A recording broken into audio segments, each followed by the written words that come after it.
वरना कुर्सी खाली करो, जनता की मांगे पूरी करो, वरना कुर्सी खाली करो, अरे जनता की मांगे पूरी करो, वरना कुर्सी खाली करो, अरे जनता की मांगे पूरी करो, वरना कुर्सी खाली करो, तोड़ दो, बीजेपी तोड़ दो, बीजेपी तोड़ दो, बीजेपी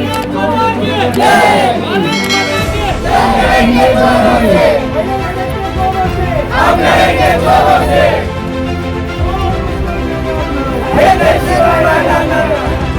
हम लोग के बच्चे यहाँ पे स्कूल पढ़ते हैं, हम लोग इतना घूम के कहाँ से जाएंगे। हम लोग तो पहले किराए के मकान में रहते हैं, हम लोग इतना टैक्सी का भाड़ा कहाँ से लाएंगे। हाँ, टैक्सी देके तो अभी 30 रुपये मीटर हो, 28 रुपये मीटर है, इधर से इतने घूम के जाने 60-70 लेंगे। वो 60-70 में हमारे 1 बज की सब्जी बनती है, तो हम लोग टैक्सी में 2-2 बार कहाँ से डालेंगे वो। हाँ, एक तो हम बीमार है, तो हमारे बच्चे खुद ही आते जाते रहते हैं स्कूल से, अभी उनको छोड़ने भी घर से कोई इंसान जाना पड़ेगा इतना लंबे से घूम के। तो ये ब्रिज नहीं टूटना चाहिए। तो हमारा धारावी को क्यों नहीं डेवलप होने देते, और डेवलप होने देते तो चोरों के साथ क्यों। अभी ब्रिज तोड़ने का जरूरत नहीं था, लेकिन ब्रिज तोड़ रहे तो हम लोग को सुविधा तो पहला करके देना चाहिए, उसके बाद ब्रिज तोड़ो, हम लोग को कोई आपत्ति नहीं। बोल रही है ब्रिज तोड़ने नहीं दूंगी जब तक हमारा ब्रिज बना के नहीं देगा। गवर्नमेंट का ब्रिज है, गवर्नमेंट जो चाहे वो करे। ऐसे हो ही नहीं सकता है, हम लोग ऐसा करने नहीं देंगे। कुछ सुविधा करके दो, गवर्नमेंट का है तो हम किधर बोल रहे हैं हमारा है। सरकार गवर्नमेंट पब्लिक के लिए बनाया है ना, तो पब्लिक के लिए दूसरी सुविधा करके दो, दूसरी सुविधा करके दो तभी तोड़ो। उनको भी तो कुर्सी जनता ने दिया, हम लोगों ने दिया, चुन के ताकत जनता की बड़ी है, मंत्री की नहीं बड़ी। लेगी हम लोग ब्रिज को, हम लोग ब्रिज के ऊपर खड़े रहेंगे, गिरने नहीं देंगे ब्रिज को। नहीं होगा, होगा नुकसान भरेंगे अपने आप से, उसे लेके भरेंगे, जो सरकार तोड़ेगा उसका लेंगे। नहीं, मोदी जी से मैं यही बोलती हूँ कि सभी का भला चाहते तो हमारा क्यों बुरा चाहते। ये तो ब्रिज बना के तेरे भला कर रहे। नहीं, फिर सुविधा हमारे लिए इतने पब्लिक, हम लोग तब तक कहाँ जाएगा, टूटेगा, इसको 1 साल लगेगा बनने में, 1 साल लगे। 1 साल तक हम लोग कहाँ से जाए, किधर से जाए। रोज 50 रुपया 100 रुपया टैक्सी के लिए डालेगा, 1500-2000 कमाते हैं, उसमें रोज 50-100 रुपया टैक्सी के लिए यहाँ से, हाँ कहाँ से देगा। तो इधर ये कैसा हम लोग करेगा, हमको दूसरा सुविधा करके दो। हम नहीं बोल रहे कि ये हमारा ब्रिज है, हमारा घर पे लेके चलो। सरकार का ये, सरकार अच्छा करके दे रहे दो, तब तक के लिए हम लोग को कुछ तो सुविधा करो। पहला हम लोग को सुविधा करो, फिर तोड़ो, बुलडोजर लगाओ, क्या लगाओ, लगाने का लगाओ, मगर कुछ सुविधा करो। इसको जैसे अपन पार कर सकते हैं, अगर तोड़ेगा तो सबका नुकसान पे जाएगा। कैसे, क्या नया बनने का लगेगा तो ठीक है, नुकसान पे जाएगा सर। पब्लिक फिर कैसे जाएगा, उस तरह जा सकते हैं हम लोग। कितना लंबा पड़ेगा सर, यहाँ से नजदीक इधर से चल के जाएगा ना, सबके लिए यूज होता है। मत तोड़ो। मैं हूं आफाक अहमद और आप देख रहे हैं न्यूज़ NSO इंडिया। ये ब्रिज वो ब्रिज है जो सालों से इस ब्रिज का इस्तेमाल धारावी वासी करते रहे हैं, और यहाँ से हजारों बच्चे स्कूल और कॉलेज आते जाते रहे हैं, और लोग यहीं से साइन हॉस्पिटल, लायंस क्लब की तरफ जाते हुए बच्चे यहाँ से जाएंगे। लेकिन सरकार का ये मानना है कि कुछ दिनों बाद ये ब्रिज को बंद कर दिया जाएगा, इसे तोड़ दिया जाएगा, तो ये सब बच्चे कहाँ से जाएंगे। इन तमाम मुद्दों को लेकर आज आम आदमी पार्टी और शेतकारी पक्ष जो है इसका विरोध कर रहे हैं, और वो चाहते हैं कि इस ब्रिज को तोड़ने से पहले एक विकल्प बनाया जाए ताकि लोग यहाँ से आ जा सकें। क्यों ये ब्रिज का आप विरोध कर रहे हैं, क्यों इसे रिपेयर नहीं होने दे रहे हैं? नहीं, हम लोग कोई विरोध नहीं कर रहे हैं और हम लोग रिपेयर नहीं होने दे रहे हैं, ऐसा किसी प्रकार का कोई बातचीत नहीं है। ये स्कूल जो है, ये ब्रिज जो है, यहाँ के 60 से 70 हजार स्कूल के बच्चे एवं कॉलेज के बच्चे जो यूज करते हैं। अभी आप देख रहे हो मुंबई में जो परिस्थिति है, आप गोखले ब्रिज का उदाहरण ले लो, आप कर्नाक ब्रिज का उदाहरण ले लो। गोखले ब्रिज 1.5 साल हो गए, अभी तक मतलब बनने के लिए पेंडिंग है। कर्नाक ब्रिज अगर आप देखोगे तो वो 1.5 साल हो गए, वो पेंडिंग है। हमको प्रशासन के ऊपर भरोसा नहीं है। हमको भी ऐसा लगता है कि अगर ये ब्रिज तोड़ देंगे तो ये भी बनने के लिए कितने साल लगेंगे, इसके बारे में किसी भी प्रकार का उन्होंने हमको इन्फॉर्मेशन दिया नहीं है। इसके लिए हमारी डिमांड ये है कि अगर आपको ब्रिज तोड़ना है, आप ब्रिज तोड़ो, लेकिन हमको पर्यायी व्यवस्था निर्माण करके दो।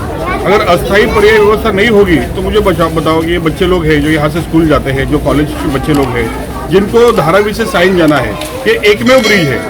क्या इधर के बच्चे जो है ये पूरा साइन हॉस्पिटल का पूरा राउंड मार के जा सकते हैं? क्या साइंस स्टेशन का पूरा राउंड मार के जा सकते हैं? तो इसके लिए हमारी मांग ये है कि पहले यहाँ पे एक अस्थायी पर्याय उपलब्ध कराओ, एक टेम्पररी पर्याय उपलब्ध कराओ, और उसके बाद में अगर आपको ब्रिज तोड़ना है आप ब्रिज तोड़ो, लेकिन आप कब तक ये ब्रिज बना के रेडी रखोगे उसकी डेट हमको पहले बताओ, उसके बाद ही हम ब्रिज तोड़ने देंगे।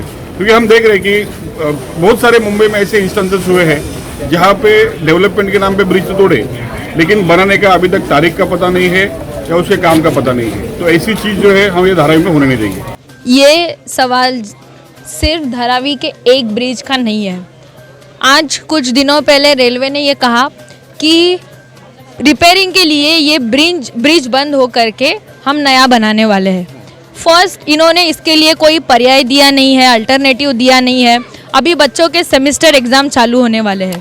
इस ब्रिज पे से रोज़ कितने हज़ारों लोग ट्रैवल करते हैं सायन से धारावी में, धारावी से सायन में। ये सायन और धारावी को जोड़ने वाला एक बड़ा कनेक्टिंग फैक्टर है जो कि धारावी के लोगों के लिए एक प्रिविलेज देने वाला ब्रिज है। ये सवाल जैसे आज धारावी के एक ब्रिज पे आया है, उस तरीके से धारावी के विकास की ज़मीन और टेंडर जो अडानी इंफ्रा को दिया गया है इसके बारे में भी ये सवाल है। धारावी अलग अलग टुकड़ों से बनी, बीएमसी, एमएमआरडीए, रेलवे, लैंड जैसी अथॉरिटीज इसमें शामिल है। सरकार ने तो यही काम किया है हमेशा कि प्रगति के नाम पे आम जनता को दबाना, आम जनता को कुचलना, जबकि ये सरकार आम जनता के टैक्स पे खड़ी है। आज एक मंत्री को जब पगार मिलता है, कहाँ से आता है वो पगार? आज हमारी ये जनता जो टैक्स दे रही है, आज एक पुलिस अफसर को पगार मिल रहा है, आज गवर्नमेंट वर्कर को पगार मिल रहा है, आज ये दुकान वालों को पगार मिल रहा है। ये कहाँ से मिल रहा है? हमारे जनता के टैक्स के पैसे से। और ये जनता के टैक्स के पैसा ये लोग चोरी करके खुद के जेब में डालना चाहते हैं। हम लोग का कहना है कि जब तक आप टेम्पररी ब्रिज नहीं देंगे यहाँ पर, क्योंकि धारावी आपको मालूम है कि 16 से 20 लाख की आबादी है, इतना जनसंख्या है और 60 से 70 हज़ार बच्चे लोग हैं यहाँ पर पढ़ते हैं। अगर किसी को अगर डीएस स्कूल में जाना है तो यहाँ से कम 2 किलोमीटर 2.5 किलोमीटर जाना पड़ेगा। तो ऐसा नहीं, बॉम्बे का बहुत सारा ब्रिज तो आज भी तोड़ के पड़ा है। हमें सरकार के ऊपर कोई भरोसा नहीं है ये कब तक ये बनाएगा ब्रिज है। 1.5 साल में फिजिकली मेंटली यहाँ के जो पब्लिक है डिप्रेशन में आ जाएंगे।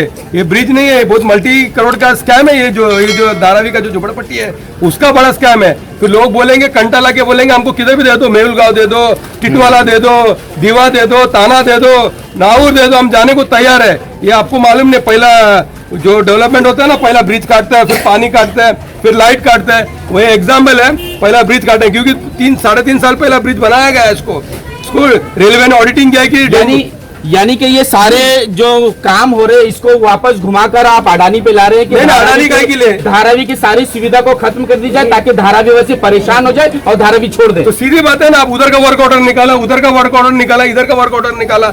आप करना क्या चाहते हैं पहले लोगों को तो बताओ आपने। अब धारावी डेवलपमेंट करना है तो करना क्या चाहता है? आप ये पुल बंद करके यहाँ के लोगों को सताना चाहता है क्या? हिटलर ने भी वही काम किया है, मोसोली ने भी वही काम किया है, सद्दाम हुसैन ने भी वही काम किया है। कोई नया काम ऐसा कोई इन लोग ने नहीं किया है, खाली डुप्लीकेशन कर रहा है वो, बाकी कुछ नहीं है। अब गाजा में भी देखो, पहला पानी बंद कर दिया, रोड बंद कर दिया, वो पैटर्न इधर अपना रहा। पहला ब्रिज बंद कर देगा, ये ब्रिज बंद कर देगा, फिर 1-1.5 महीने के बाद में वो ब्रिज बंद कर देगा, फिर 1.5-2 महीने के बाद में वो ब्रिज बंद कर देगा। आप मेरे को बताओ, गरीब जनता जाएगा किधर? यहाँ का ये जो बिलो पॉवर्टी का लाइन का लोग रहते हैं यहाँ पर, लोग महिला लोग हैं जो घर का काम करते हैं वहां पर जाके, जो ब्रिज के नीचे आज भी काम कर रहे हैं। 50 साल पहले भी वही काम कर रहा था। यहाँ के सिक्योरिटी गार्ड है, वॉचमैन है, प्यून का काम करना, कॉलेज। आप मुझे ये बताइए, लोग कैसे जाएंगे यहाँ से? ये क्वेश्चन मार्क है, कैसा जाएगा वो तो बताओ।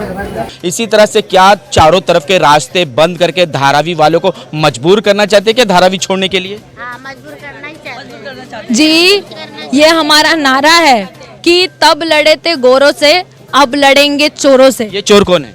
ये चोर है कि कोई बात नहीं, कोई इस बात में कोई शंका नहीं है कि अडानी अंबानी जैसे उद्योगपति इस सरकार के, इस भाजपा सरकार के मुखिया बन गए हैं। देश के महत्व के प्रकल्प सब इनके हाथ में देने का काम चल रहा है। धारावी एक ऐसी जमीन है जिस पे लाखों लोग रहते हैं। 3-4 मुंबई के जगहों को जोड़ने वाली इस लैंड को, इस ज़मीन को अडानी के हाथ में देने का काम, उनको बेचने का काम, एक स्पेशल पब्लिक प्रोजेक्ट के सारे स्पेशल प्रोविजंस इस उद्योगपति को देने का काम, बेचने का काम ये सरकार कर रही है। इसके लिए सिर्फ इस ब्रिज को नहीं, बल्कि हम ये भी नारा देते हैं कि अडानी हटाओ धारावी बचाओ। तो जी हाँ, ये सरकार की साजिश है। ये जो सरकार महाराष्ट्र में आज बनी है, ये 50 खोखों की सरकार है। 50 खोखे एकदम ओके, ऐसा इनका कारोबार चल रहा है। आम जनता किस चीज़ों से गुजर रही है, इसका इनको कोई लेना देना नहीं है। पिछले 2-2.5 साल से नगर सेवक के चुनाव मुंबई में नहीं हुए हैं। क्यों? क्योंकि ये चुनाव लेने में डर रहे हैं। आज महाराष्ट्र में 2 सेना के गुट हो गए हैं, 2 राष्ट्रवादी के गठ हो गए हैं। इसके वजह से जो जनता सफर कर रही है, इसके बारे में बोलने वाला कोई नहीं है। और अडानी हटाओ धारावी बचाओ का जो नारा है, उसके अंडर जो सारे राजनीतिक दल है, उसमें शिवसेना, उद्धव बाळासाहेब ठाकरे हो, राष्ट्रवादी हो, वो सब हमारे साथ है, शामिल है। और हम मिलजुल के ये लड़ाई आगे लेके जाएंगे और लड़ेंगे। सवाल पूछा हमारे एक साथी को कि डर किसको लगेगा? जो रिश्वतखोर है उनको डर लगेगा, जिन्होंने भ्रष्टाचार किया है उनको डर लगेगा। आज हमारे सत्येंद्र जैन रेवे, हमारे मनीष सिसोदिया जी रेवे, हमारे संजय सिंह जी रेवे। अभी कल केजरीवाल की बारी है, कल ईडी आने वाली है और शाम को लेकिन शाम को 7 बजे के बाद उनको भी अंदर डालने वाले हैं। लेकिन हमारे नेता, हमारे सारे एमएलए दिल्ली पंजाब के बिकाऊ नहीं है। सर पे कफन बांध के निकले हम ये लड़ाई में। अगर आज महाराष्ट्र की सरकार देखेंगे और महाराष्ट्र की राजनीति देखेंगे तो एकनाथ शिंदे जी 40 मंत्रियों को लेके सोचो भाग गए भाजपा में। क्यों? क्योंकि उन्होंने भ्रष्टाचार किया है। तो हम क्यों डरे? हमने किसी का पैसा न खाया है, ना किसी को रिश्वत दी है। हम हमेशा ये जनता के लिए लड़ेंगे। भ्रष्टाचारियों से नहीं आज हमारे अरविंद केजरीवाल जी है, इन्होंने हमें ये बता दिया है कि पॉलिटिक्स ये बहुत अच्छी चीज होती है। मेरा 89 लोग को स्कूल जाने का अभी एग्जाम चालू है। ब्रिज टूटेगा तो बहुत प्रॉब्लम हो जाएगा। और मैं भी काम पे जाती हूँ, काम पे जाने को या तो वहाँ से टैक्सी लेके जाना पड़ेगा, यहाँ से टैक्सी लेके, वही तो कहाँ से आएगा? इसीलिए नौकरी नहीं है, कमाई नहीं है। फिर ये ब्रिज से हम लोग जाते हैं तो हम लोग को थोड़ा सुविधा हो जाती है। तो आप ब्रिज का दूसरा कुछ तो हमको इंतजाम करके फिर तोड़ो इसको, नहीं तो मत तोड़ो। वैसे तो है ही। अगर कोई इंतजाम ना हुआ और टूटा तो? या तो टूटेगा नहीं, इतना मजबूत है। थोड़ा कुछ टूटा हुआ है, उसको रिपेयरिंग करवाओ। हमारे पे बुलडोजर चलाने की ताकत इन्होंने अभी रखनी चाहिए।